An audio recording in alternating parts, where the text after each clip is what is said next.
Nobody taught you how to learn, they taught you what to learn. There is a massive difference between those two things, and that difference is the reason most people spend years trying to get good at something that someone else figured out in months. Josh Waitzkin knows this better than almost anyone alive. He became a chess prodigy, winning multiple national chess championships as a child, and then walked away from chess entirely and became a world champion in Tai Chi push hands. A completely different discipline requiring completely different skills, and the question everyone asked him was the same. How? How does a person become world-class at one thing and then start over in something entirely different and reach world-class there too in a fraction of the time it takes most people to become merely competent? His answer, laid out in his book The Art of Learning, is not what most people expect. It is not about talent. It is not about logging more hours than everyone else. It is not about some genetic gift that makes information stick better or patterns emerge faster. It is about understanding something that neither chess nor Tai Chi nor any other subject ever explicitly taught him. How to actually learn, not what to learn. How? Because school gave you subjects. It gave you textbooks and deadlines and the pressure of tests that measured memorization rather than genuine understanding. It gave you the experience of being graded on how well you could hold information long enough to reproduce it and then let it go to make room for the next batch. But it never gave you the actual skill of learning itself. The ability to take something completely new and break it down and absorb it and apply it and genuinely own it in a fraction of the time most people think is required. That skill exists. It is learnable. And the people who have it are not smarter than you. They do not have more hours in their day. They are not operating on some different level of intelligence or motivation or natural ability. They simply understand something about how the human brain actually acquires new capability that most people have never been taught and never went looking for. Because the education system was not designed to produce fast learners. It was designed to produce students who could receive and reproduce information on demand. And those are completely different things. Being taught is passive. Learning is active. Being taught is receiving. Learning is constructing. And the construction of genuine, lasting capability in any area happens through a specific set of principles that the fastest learners in the world understand and apply, and that most people have never encountered in any organized form. Until now, 7 principles. Each one backed by what we understand about how the brain actually builds new neural pathways and genuine lasting skill. Each one applicable immediately to anything you are currently trying to learn or anything you want to start learning, and together they represent a completely different relationship with learning that will change how fast you acquire new capability for the rest of your life. Before we begin, type this in the comments and mean it. I learn fast. I apply faster. 1. Stop consuming. Start constructing. The brain learns by doing, not by watching. Josh Waitzkin describes a concept in The Art of Learning that he calls making smaller circles. The idea is that genuine mastery does not come from learning more things. It comes from going deeper into fewer things. From taking the fundamental movements and principles of a skill and investing in them so completely, practicing them so thoroughly at the micro level that they become automatic and deeply embodied rather than consciously executed. And the only way to make those circles smaller, to go that deep into the fundamentals, is through actual doing, not through watching someone else do it, not through reading about doing it, through the specific and irreplaceable experience of attempting it yourself and encountering the specific friction of your own current limitations. Most people get this completely backwards. They consume far more than they construct. They watch more tutorials than they attempt. They read more about the skill than they practice the skill.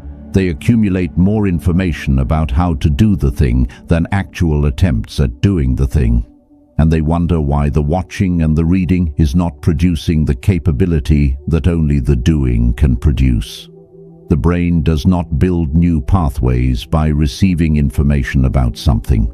It builds new pathways by attempting something, by engaging with the material not as a passive receiver but as an active constructor of understanding through direct experience with the actual task.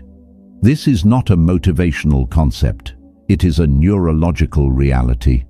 When you watch someone else perform a skill, certain neurons fire in observation. When you attempt the skill yourself, a completely different and far more extensive network of neurons fires in actual engagement. And the neural pathways built through actual engagement are the ones that produce genuine capability. The ones built through observation produce the feeling of understanding, which is not the same thing.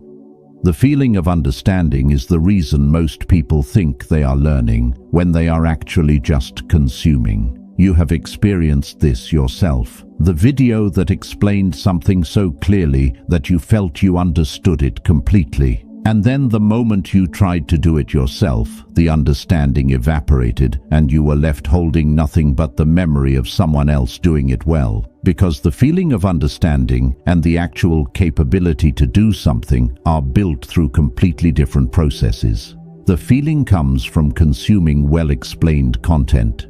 The capability comes from attempting the thing and encountering the specific friction of your own current limitations. That friction is not failure. That friction is the learning. Waitzkin describes his own learning process as one of constant investment in the fundamentals through actual practice rather than through intellectual understanding of the fundamentals. He writes about spending hours on single chess positions, not to understand them conceptually, but to feel them intuitively through direct and sustained engagement with the material. The difference between intellectual understanding and intuitive embodiment is built entirely through doing, and the person who understands this shifts the ratio of their time dramatically. Less watching, more attempting, less consuming, more constructing, less preparation for the doing, more doing. The great Stoic philosopher Seneca understood this principle 2,000 years before anyone was measuring neural pathways. He wrote, "While we are postponing, life speeds by, not while we are watching, while we are postponing the actual doing. Whatever you are currently trying to learn, reduce the ratio of consuming to attempting right now. If you have been spending 8 hours watching tutorials and 2 hours practicing, reverse it. 2 hours of input, 8 hours of genuine attempt. The attempts will feel messier and more frustrating than the watching. That is exactly the point. The mess is the learning. The friction is the brain building the pathways that the clean, comfortable watching never could." If you are ready to stop consuming and start constructing, type this below. I do. I learn. I improve. 2. The 80-20 rule of skill. Find the 20% that produces 80% of the results. Not all parts of a skill are equally important. This is one of the most consistently underappreciated truths about learning, and it is the reason why two people can spend the same amount of time on the same subject and end up at completely different levels of capability. One person learned everything in the curriculum. The other person learned the right things first. Every skill, regardless of how complex and intimidating it appears from the outside, has a small set of core components that produce the majority of the results. The fundamental techniques that everything else is built upon. The core vocabulary that unlocks the rest of the subject once it is genuinely owned. The basic movements that, mastered early and deeply, make every advanced movement accessible rather than mysterious. The foundational principles that, once understood at a genuine level rather than a surface level, make most of the complexity above them begin to resolve itself naturally. This is the 20%. and the person who identifies it and masters it before moving to anything else is operating with a significant advantage over the person who begins at the beginning of the curriculum and works through everything in the order it was presented by someone whose goal was completeness rather than speed. Because the curriculum was designed for comprehensiveness, not for rapid skill acquisition. Textbooks and courses cover everything because they do not know which parts will matter most to you specifically. They are written for the broadest possible audience, which means they are optimized for nobody in particular. But your learning does not have to be general. It can be targeted precisely at the core components that will give you the most functional capability in the shortest amount of genuine practice time. The way to find the 20% is deceptively simple. Find someone who is already genuinely skilled in what you are trying to learn and ask them this specific question. If you had to start over from the beginning, knowing everything you know now, what would you focus on first and why? The answer to that question almost always reveals the 20%. The thing that every experienced practitioner wishes they had understood earlier. The component that, when genuinely mastered, makes everything else click into place rather than remaining isolated pieces of information. Master that first, deeply and completely before moving on. Let it give you the functional capability that makes the rest of the learning more efficient rather than trying to learn everything simultaneously and making frustratingly slow progress across the entire skill. Marcus Aurelius wrote, "If someone is able to show me that what I think or do is not right, I will happily change." The willingness to change your learning approach when a better one is available is itself one of the most important learning skills a person can develop. And the approach of identifying and deeply mastering the 20% first is consistently more efficient than the approach of working through everything in the order someone else decided it should be taught. 3. Struggle is not a sign that you are failing, it is the sign that you are learning. Josh Waitzkin writes in The Art of Learning about what he calls living in the discomfort zone. Not the comfort zone where everything is easy and familiar and the brain is not being asked to build anything new, and not the panic zone where the challenge is so far beyond current capability that nothing productive can happen. The discomfort zone, the precise space just beyond what you can currently do with ease. Where the challenge is genuine and the effort required is real and uncomfortable, and the outcome of each attempt is genuinely uncertain.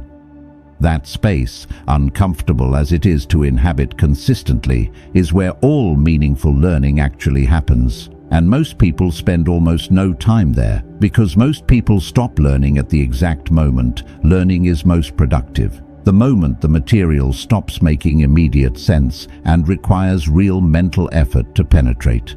The moment the practice produces frustration rather than smooth and satisfying progress. The moment the genuine struggle arrives and the brain signals that this is hard. They stop, not because they cannot continue, but because they have been conditioned by years of schooling and grading and performance evaluation to interpret difficulty as a signal that something is wrong. That they are not smart enough for this particular thing, that they are approaching it incorrectly and need to find a clearer explanation before continuing.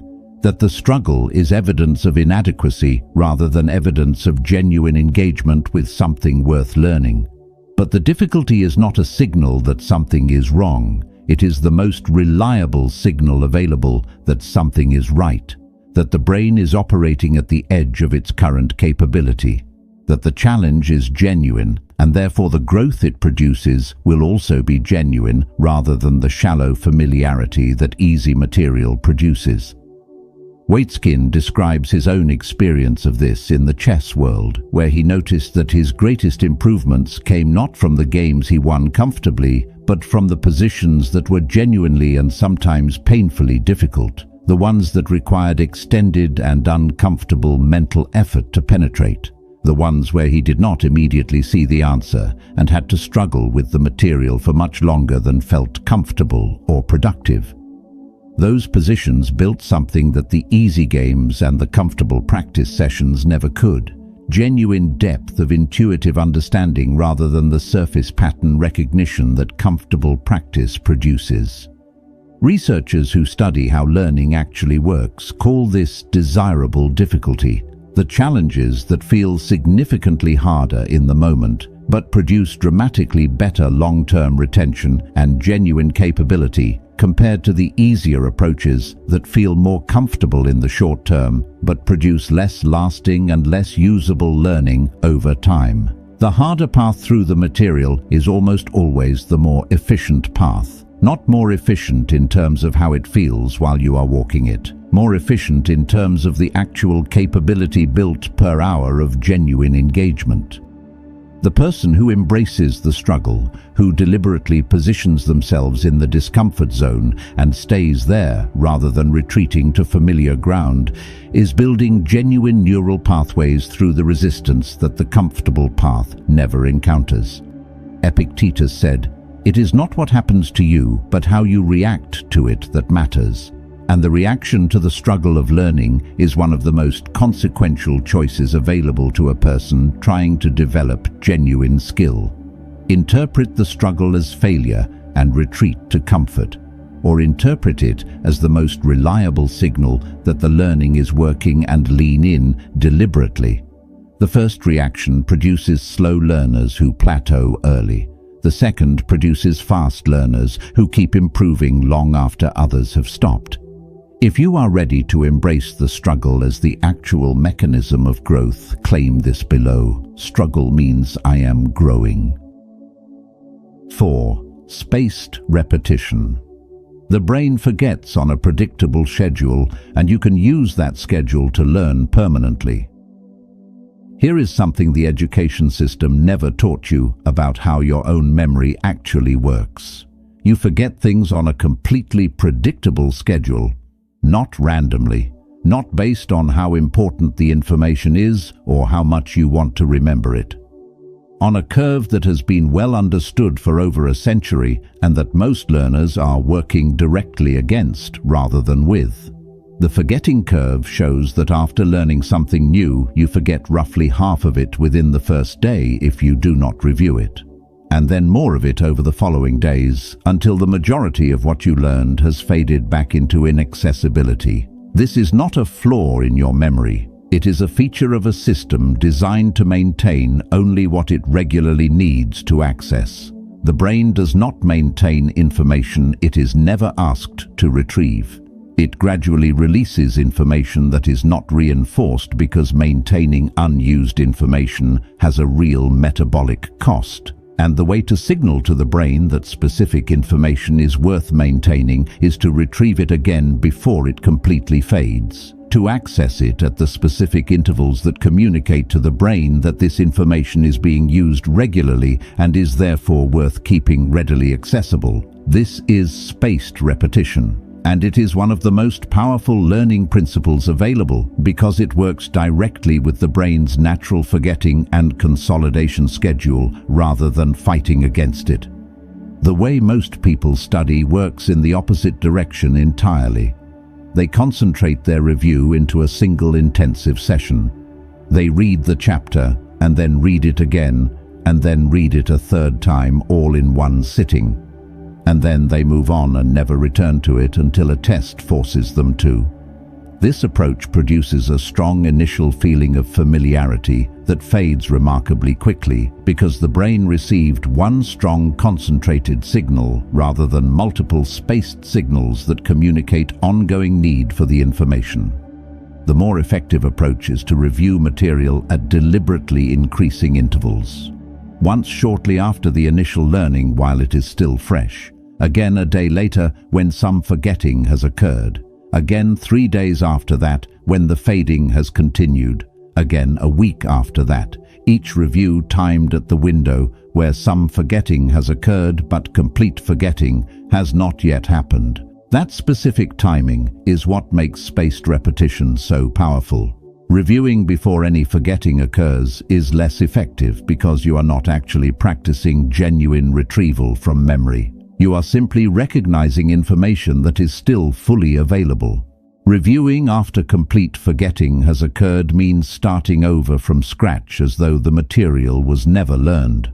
The window between partial forgetting and complete forgetting is where the retrieval effort produces the strongest signal to the brain that this information deserves to be kept. And using that window consistently changes not just how much you retain, but how deeply the information is encoded and how readily it is accessible when you actually need it.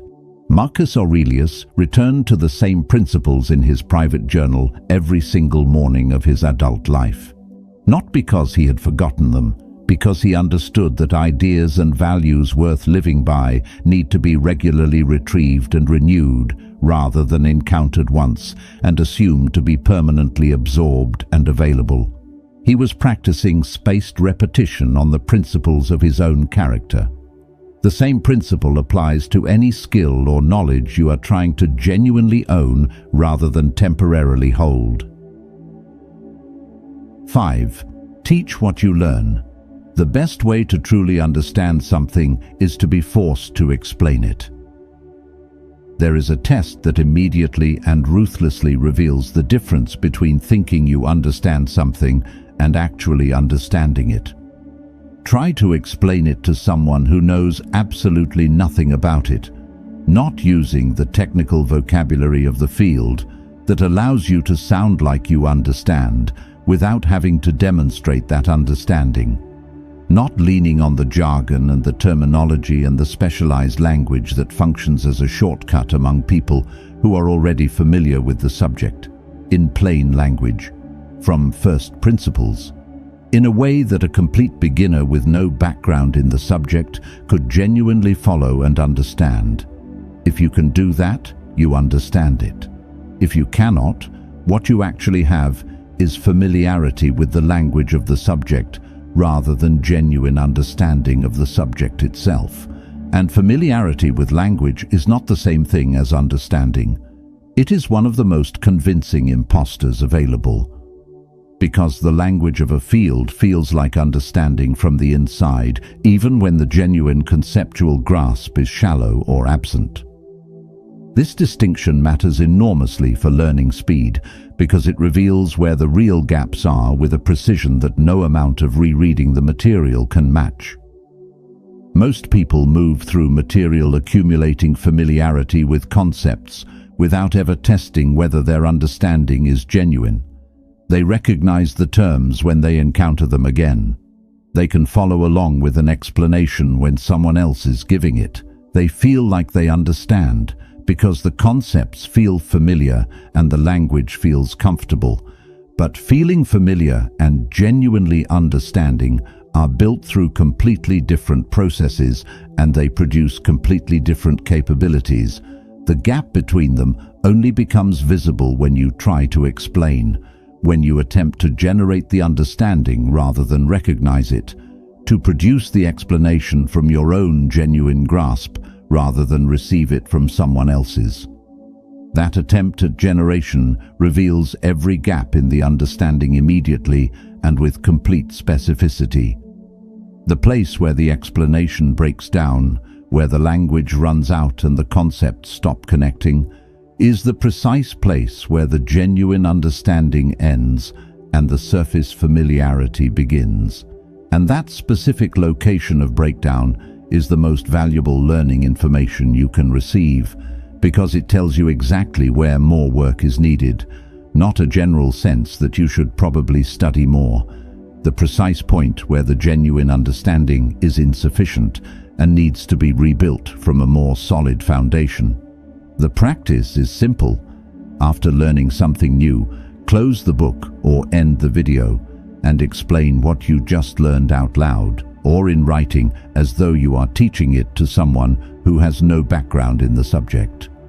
Where the explanation flows clearly and completely, the understanding is genuine and can be relied on. Where it stumbles, where the words run out or the concepts fail to connect, the understanding needs work. Return to the material specifically at the point of the stumbling. Work with it until the explanation flows again. and then explain again to test whether the gap has genuinely been filled or only papered over with more surface familiarity. Seneca wrote, "Docendo discimus." By teaching, we learn. The teaching is not the reward you collect after you have finished learning. It is one of the primary mechanisms through which the genuine learning actually occurs. 6. Feedback is the fuel of fast learning. Without it, you are perfecting your mistakes. Josh Waitzkin describes in The Art of Learning what he calls investment in loss, the willingness to deliberately put yourself in situations where you will lose, where you will be visibly outperformed by someone more skilled, where your current limitations will be on full display rather than carefully concealed behind the privacy of solo practice. Specifically, because those are the situations where the most rapid and the most honest learning occurs.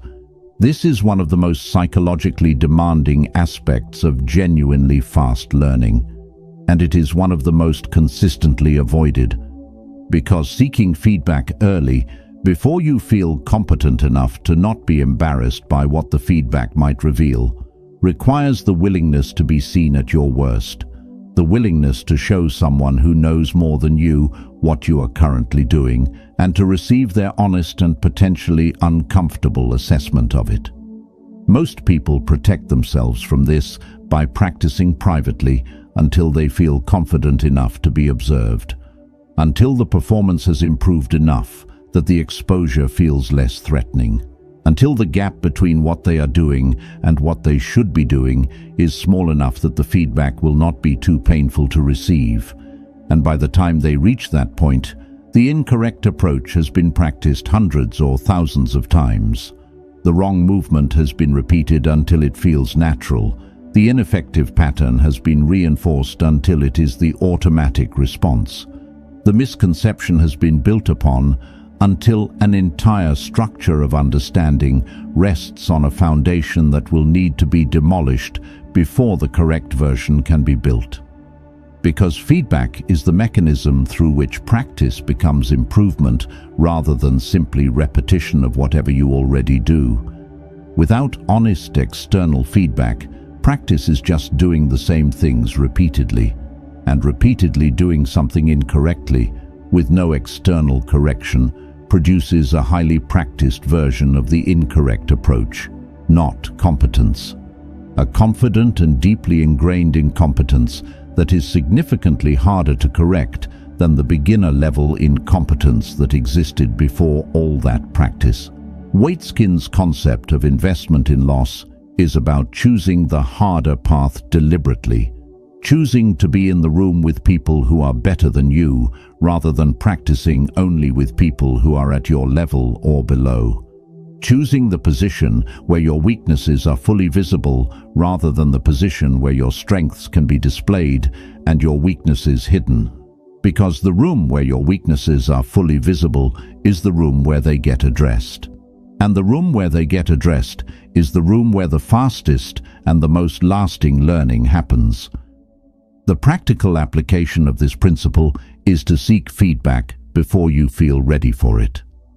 In the first sessions with a new skill, from someone who actually knows what correct looks like and can distinguish it from what you are currently doing, with the specific intention of finding what is wrong rather than confirming what is right, and then to use that feedback immediately rather than waiting for more practice to make the correction feel natural.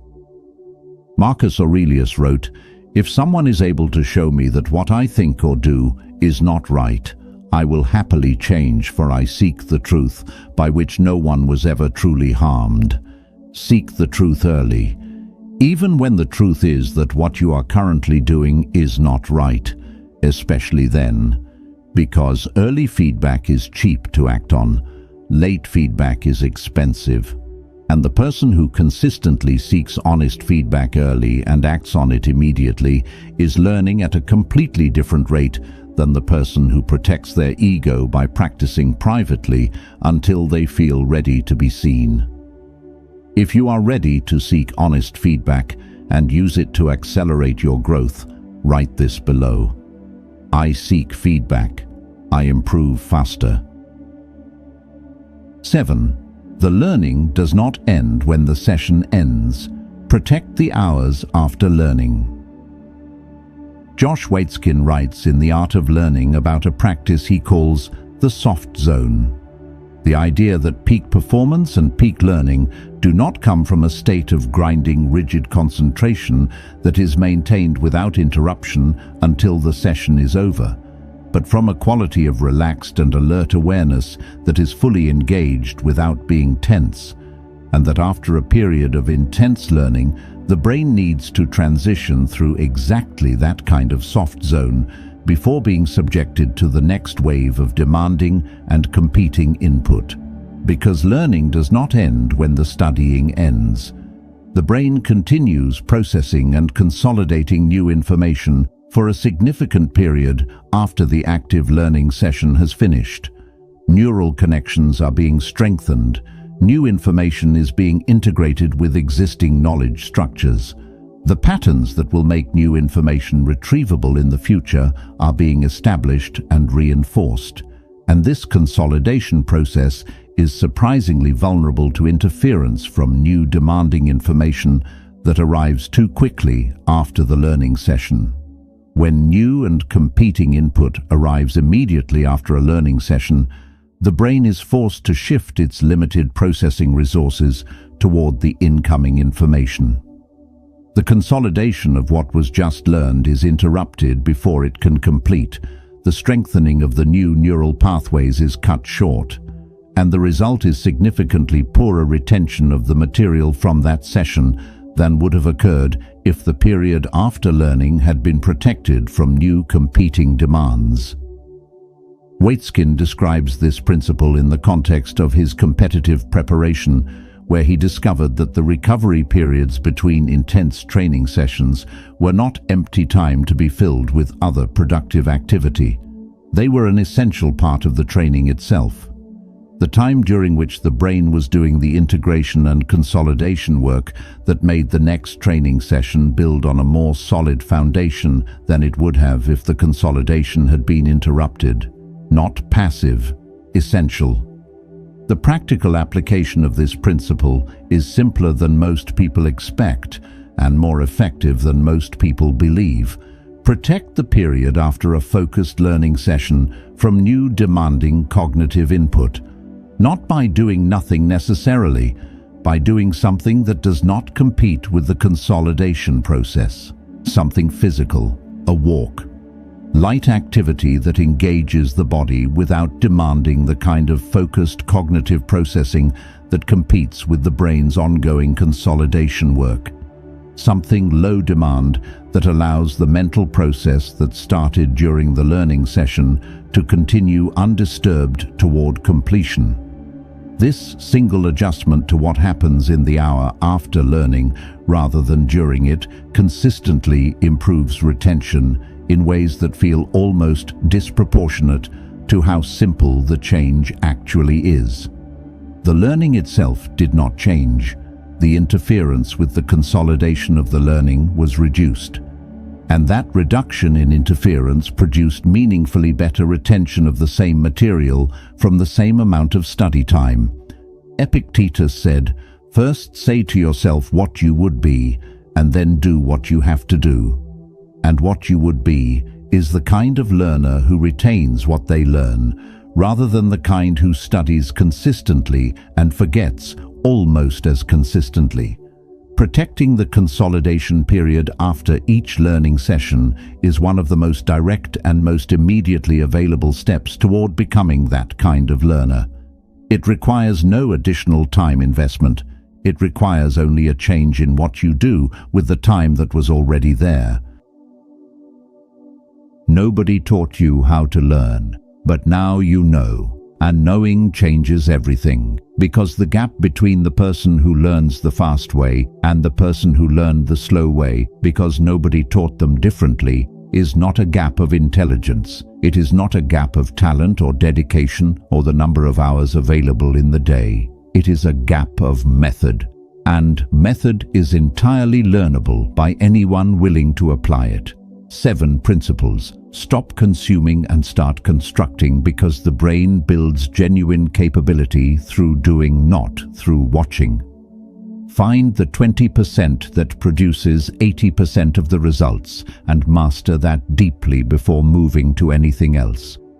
Embrace the struggle as the signal that genuine learning is occurring, and stay in the discomfort zone where all meaningful growth actually happens.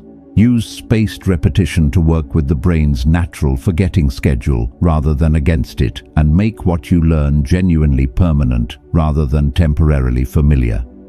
Teach what you learn, because the attempt to explain reveals exactly where the genuine understanding ends and the surface familiarity begins.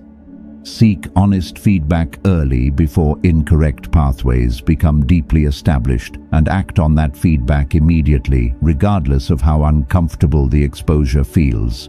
And protect the period after learning to allow the consolidation process to complete undisturbed and produce the retention that the learning session alone cannot guarantee.